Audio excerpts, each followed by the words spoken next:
है कि अगर कोई सिवान का शिक्षक है, वो जाकर के पूर्णिया में फँसा हुआ है, कोई हमारी महिला शिक्षिका हैं, वो अगर गोपालगंज की हैं, मधेपुरा में है, शिक्षक के परिवार में कोई बहुत सीरियस बीमार है और इसी को लेकर के हाफ डे की बात भी हो रही थी। तो हम लोगों ने ये तय किया है कि हर शिक्षक को उनके जिला में रखेंगे, डिस्ट्रिक्ट कैडर उनका बनाएँगे, वो उस जिला से बाहर कभी नहीं जाएँ। और शिक्षक स्थानांतरण जो नियमावली हमारी, हर 5 साल जब पूरा करेंगे शिक्षक, तो अपने सेवा में 2 ही बार उनका स्थानांतरण होगा। ये पुरानी व्यवस्था थी, लेकिन अब हर 5 साल पे हम लोग शिक्षकों के स्थानांतरण करेंगे। इसलिए करेंगे, शिक्षकों के लिए भी अच्छा होगा, दूसरे विद्यालय में जाएँगे, उनके लिए भी नया जगह होगा, छात्रों के लिए भी नए फेस होंगे और एक जगह रहने के कारण कई प्रकार की समस्याएँ होने लगती हैं और उसमें भी यही नियम रहेगा, महिला पंचायत से बाहर, वार्ड से बाहर और पुरुष ब्लॉक से बाहर।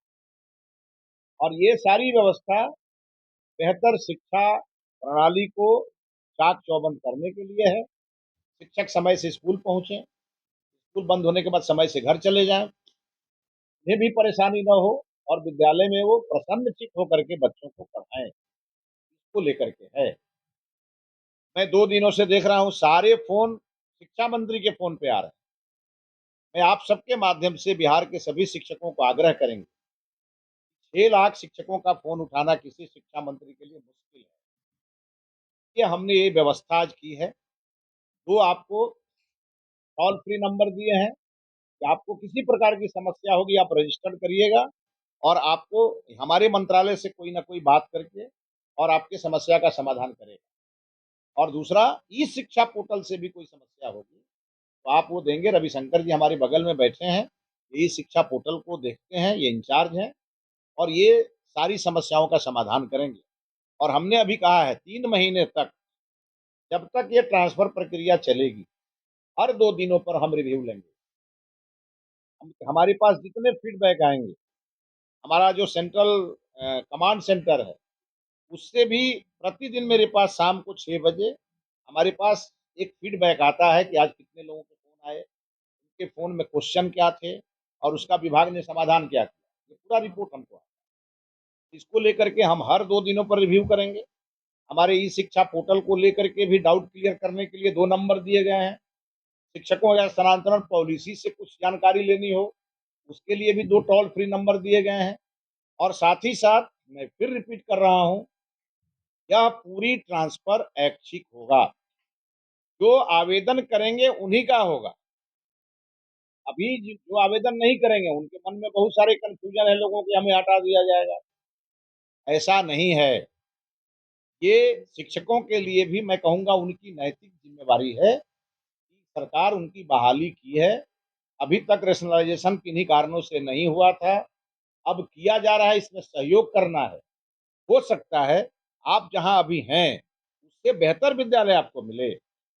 हो सकता है आप जहाँ आज हैं, उससे और नज़दीक वाला आपको स्पॉट मिल जाए। इसीलिए इसको लेके पैनिक नहीं होना है। इस ट्रांसफ़र पॉलिसी में जो सबसे मूल विषय है, वो ये है, हर 5 साल पे होगा।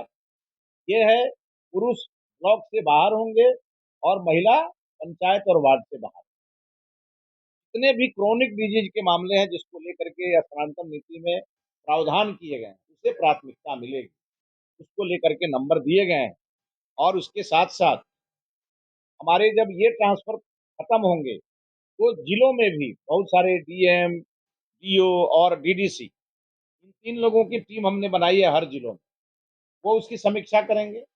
अगर अपील उनके पास आएगा, अपील की सुनवाई करेंगे, वहाँ से अपील का निष्पादन हो जाएगा, 100% निष्पादन होगा।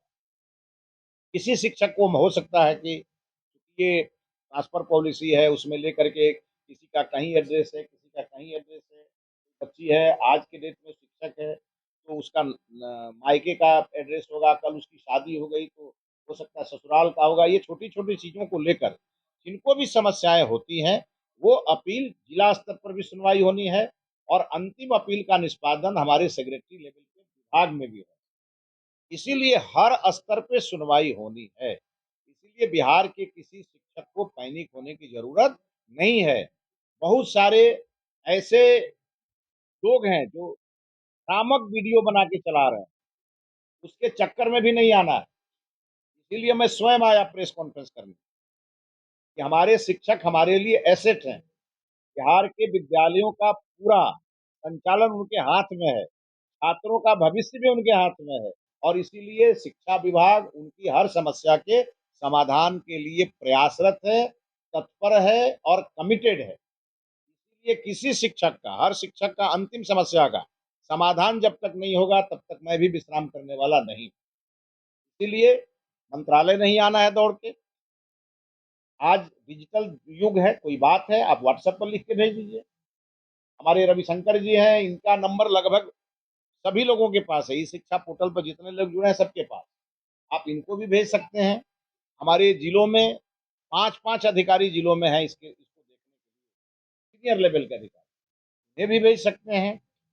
और किसी भी परिस्थिति में मैंने पहले भी कहा था कि हमारे मंत्रालय में ट्रांसफर के दौरान मेरे पास कहीं से भी कोई सूचना आई, किसी ने किसी को दिया और किसी ने किसी से लिया, मेरे जानकारी में आएगी उस दिन इस विभाग में उसका अंतिम दिन। पूरी पारदर्शिता के साथ, पूरे कमिटमेंट के साथ हम शिक्षकों के स्थानांतरण इस बार कर रहे हैं ताकि ये समस्या खत्म हो और बहुत सारे तैयारी फोर के जो छात्र हैं, अभ्यर्थी हैं, वो पैनिक होकर हमारे पास आ रहे हैं। उनको हम यही कहना चाहते हैं, इस बार जो अधियाचना भेजने की तिथि हम लोगों ने जुलाई तय की थी, हमने 31 जुलाई के पहले ही भेज दिया। अब जो जिनका भी है कंसर्न है कि इस सब्जेक्ट में नहीं आया, उस भाषा में नहीं आया, उनसे हम यही कहेंगे अगले अधियाचना का इंतजार करिए।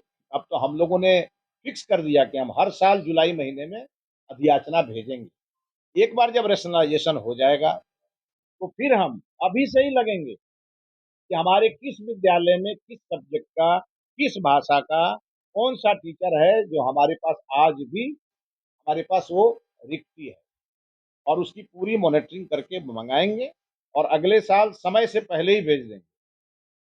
तो इसीलिए किसी को पैनिक होने की जरूरत नहीं है। ये सरकार आपकी है, सरकार आपने बनाई है। आपके हर विषय को सॉल्व करने के लिए हम लोग यहाँ बैठे हैं। बहुत धन्यवाद। अगर कोई क्वेरी हो तो आप